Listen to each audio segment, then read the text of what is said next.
always been about the music. There's something about blues that just hits you. There's not a lot of places like this in the country anymore. It was always a surprising place. If they're a blues fan, that's one of the first things they ask about. You play at Blues on Grand, and I've been happy to say for the last 3 years I play here on Wednesday nights. Matt Wood's run here will end in October when Blues on Grand closes its doors. It's a place that was never about the money, but it isn't immune to it either. Live music is expensive. We have a professional sound system in here, with a professional sound person in here, and you have to pay for that. When you're down here quite a bit, you see, crowds dwindling and, a lot of other options music-wise, especially in the summertime. Competition, a sagging economy, there are a number of familiar factors. The sum is a sad reality for those who found a connection here. That's what the blues is all about, is sharing your life story.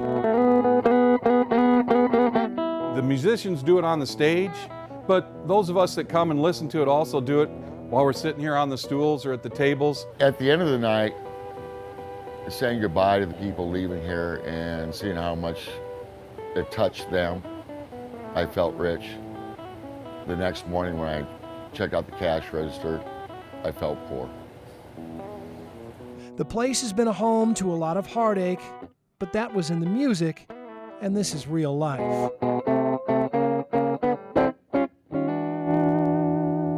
In Des Moines, Andy Fales, Channel 13 News.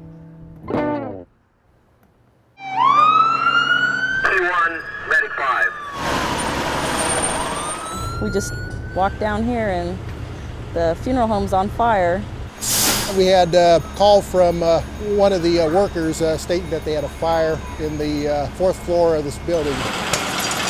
They came in and said that they smelled fire smoke, and so we kind of looked around our building to make sure everything was fine, and then we saw up here smoke coming out of different directions. If you're in that north section there, that's where the fire is on the outside.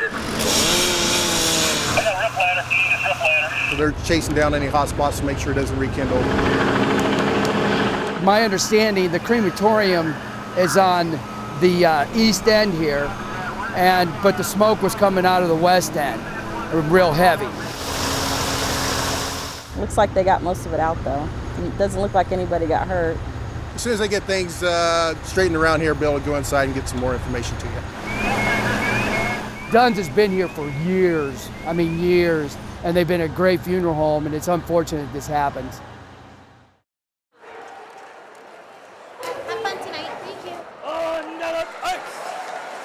As thousands of fans shuffle through Buccaneer Arena, Kung Fu fighting, baby! Nothing slows him down. there is one You ain't gonna win in our house, baby! who stands out. Hey, come on, get out of there, let's go! Everybody knows Phil. There's only so much I can say and there's only so much I can do. I'm just hoping that my actions, by getting out in the public, I hope they speak louder. I know they will speak louder than my words. Actions include putting this jersey on every home game and making his way to the third row to celebrate what he can't see. As the Buccaneers start back out, Carzo leads the charge. Carzo cutting in, shot, good! I have become a hockey fan at heart, my heart and soul. Philip's love for Buccaneer hockey began 3 years ago when the visually impaired 31-year-old was laid off from his job. Things were getting pretty desperate. I had some interviews that didn't work out and some things like that, and I was just about ready to say, well, you know what? Maybe I need to wait a little while before I go searching again. That's when he met Sean Edwards with the Des Moines Buccaneers. I'm going to be real frank with you, Sean Edwards. I need a job. And I said I can't be any more honest than that. He just said he loved the Bucs. He'd do anything for the Bucs, and he said he needed a job, and I couldn't hire a better guy than him. Des Moines Buccaneers, this is Philip. How can I help you? From that point, Phil became a ticket liaison. As you can probably tell, the bedroom is, doubles as an office. Des Moines Buccaneers. Folder view list view. Not selected 0809 sponsorship opportunity. You will see no screen, and you're not going to see a screen because I don't see a screen. So if I shouldn't see a screen, neither should you. As a member of the Bucs, Phil spends his days at home calling past and present season ticket holders. The ones I'm going to give to you are the ones that come in the book. So, hey, you're special, right? It's a work from home environment, and one of the nice things about that is being able to stop and have lunch. Flying puck, baby. Keep your eyes open. It's renewed his love for hockey. Keep your eyes open. Get that? And life. 70% of all blind people nationally do not have a job. So I'm one of 30%. And that is a sad but cold, hard truth. Since birth, Phil's days have been about overcoming obstacles and never saying no. I don't know why people feel like they can't do something, why they can't do this and why they can't do that. If they need somebody to go out there and be with them a little bit and do some things with them. Before the first puck is dropped, he proves it every game. Remove your hands. Welcome to the assistant architect of Mr. Philip Tracy. Oh, say, can you see by the dawn's early light what so proudly we hailed? I relate it to a hockey player. They get shaky knees before every game. They get the butterflies in their stomach. They get all this. I'm that way too. Every time. Doesn't matter. I've performed it 100 times more, 200 times. It means a lot to our fans. Every time he sings the national anthem, they get pumped. They really do. There are 2 rules Phil says he's learned to live by and hopes his actions will encourage others to remember. Number 1, it's a cruel world. And number 2, who cares? Who cares if it's a cruel world? Your attitude is what will make or break you. And the home of the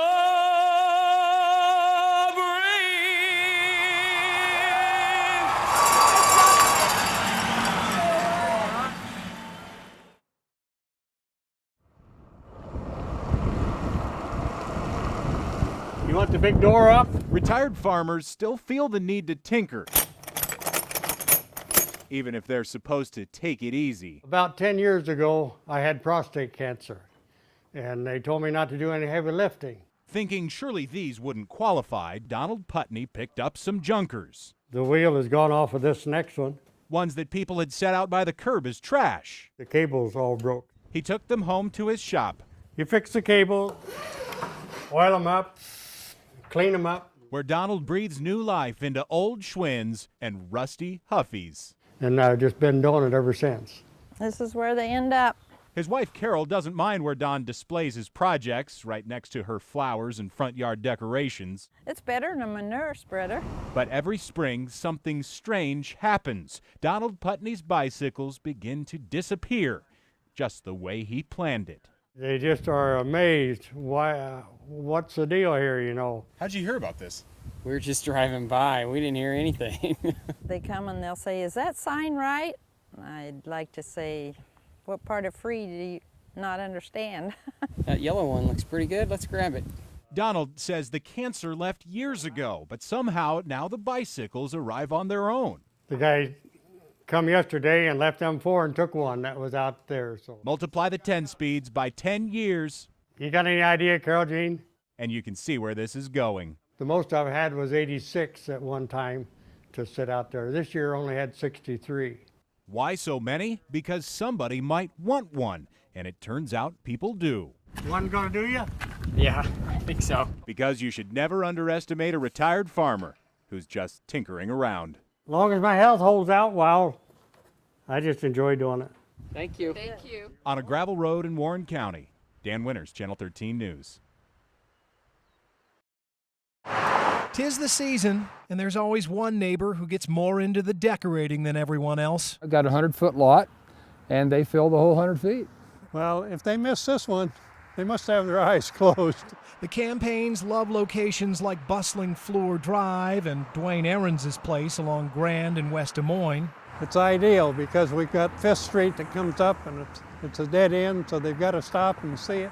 These places are coveted by candidates, and they come calling, signs in hand. Blake, now she came to the door twice, and this gentleman, Schultz, father came to the door. And if they have enough gumption to come to the door, they can put a sign in my yard. But sometimes it's about more than just traffic. It's about keeping up with the Joneses, especially when the Joneses are Democrats next door.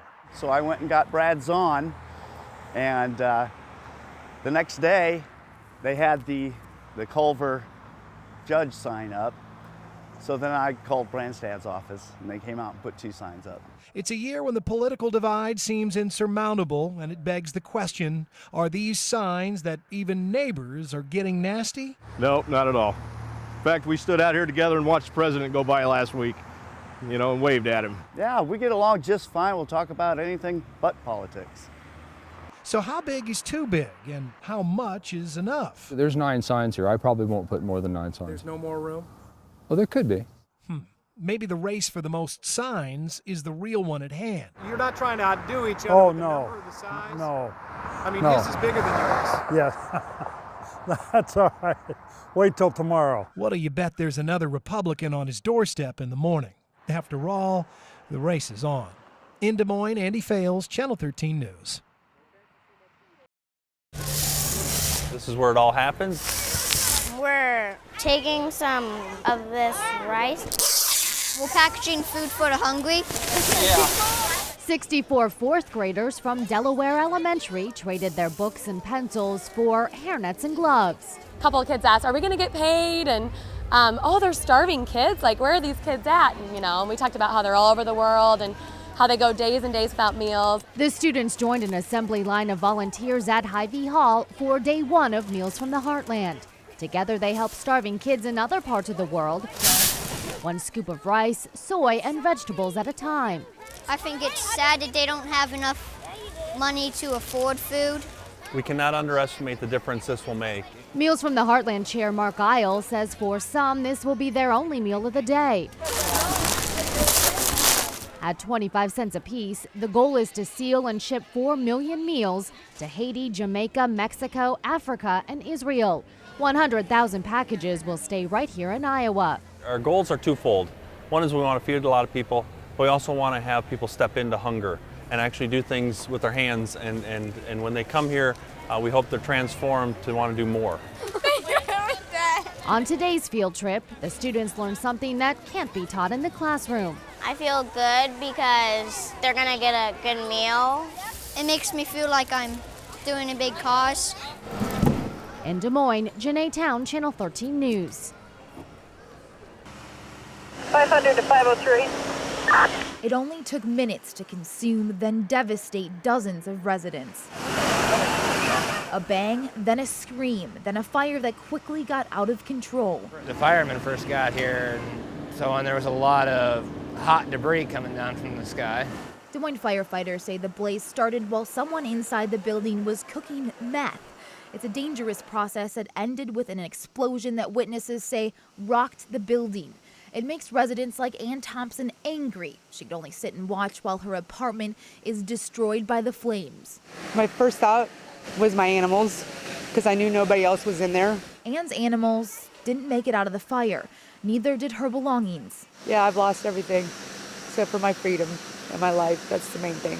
Des Moines firefighters were at the scene in a matter of minutes, but the fire was already too dangerous. All 8 fire crews were ordered out of the building after a ceiling collapsed on the 2nd floor. Tried to get ahead of this fire, but it already progressed in the attic, so we ended up doing a evacuation of all the fire crews. The only thing they could do was pour thousands of gallons of water on the flames from outside, knowing it was too late to save anything inside. It's very devastating. Very devastating. Nobody's coming out well from this. And the power and the glory. The voice of Dr. Simon Estes has entered its 8th decade. When I'm singing certain songs and say certain notes, there's a feeling that comes over that I cannot explain it with words.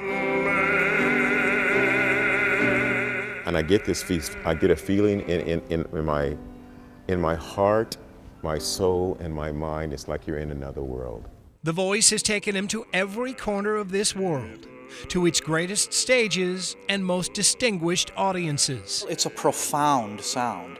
It's an exciting sound that fills up the largest hall with ease. That profound sound has humble roots. Born in Centerville, Iowa 70 years ago, the grandson of a slave, Estes sang his way through the Second Baptist Church, to the University of Iowa, to the Juilliard School of Music in New York, to the opera houses of the world, all the while defying those who would deny his talent. I'd say, you know, Mother, they won't let me sing just because I'm colored.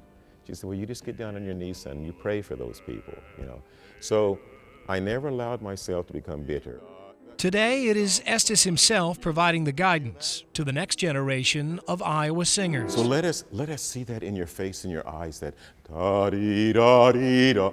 Let us really see that, okay?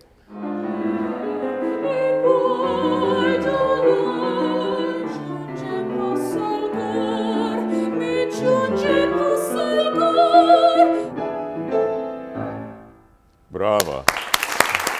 He serves as the artist in residence at Iowa State and is a professor of music at both Wartburg College and Boston University. Make sure that I understand every single word that you sing, okay? And keep singing from your heart and your soul as well as your brain. Do not call my love without asking my leave. I always tell the students, if I say something that helps you, you take it. If it doesn't work for you, you cast it aside. I will never be offended because I'm not God. I don't know everything.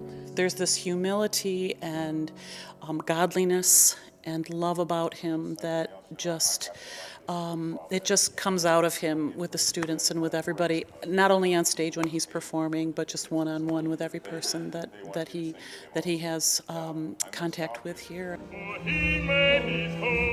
That one of the world's premier voices would leave behind a lavish life in Europe to return home to Iowa speaks volumes about the man. There aren't many Simon Esteses in the world, and that he comes back to his home state is an incredible gift that he gives to us every year. As we say, we sing with our whole bodies.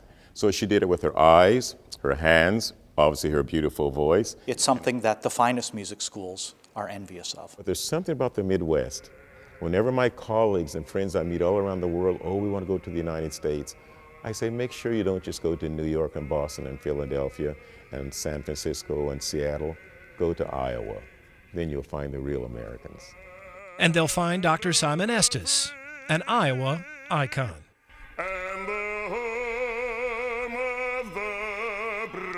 Andy Fales, Channel 13 News.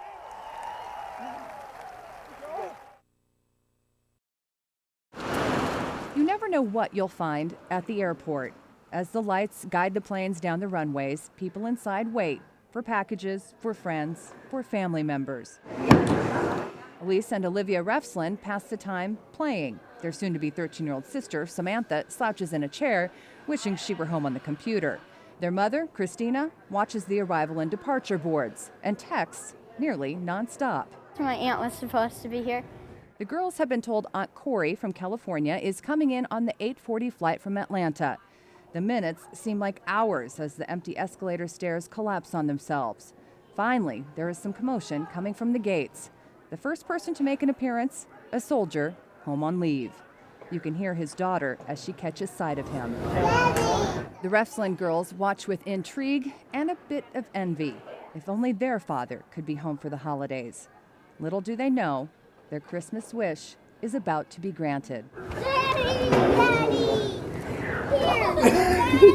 Honey, no, she's not. Where's that coming? Aunt Corey won't be here for several more days. Unbeknownst to the girls, she was the ploy to get them to the airport. We told everyone that he wasn't coming home until January 1st. Christina says the girls may never trust her again, but the look in their eyes right now is worth the little white lie. At first I'm like, that can't be you. And I'm like, Glad to have him home. yeah. So glad they can't get enough of him. Daddy.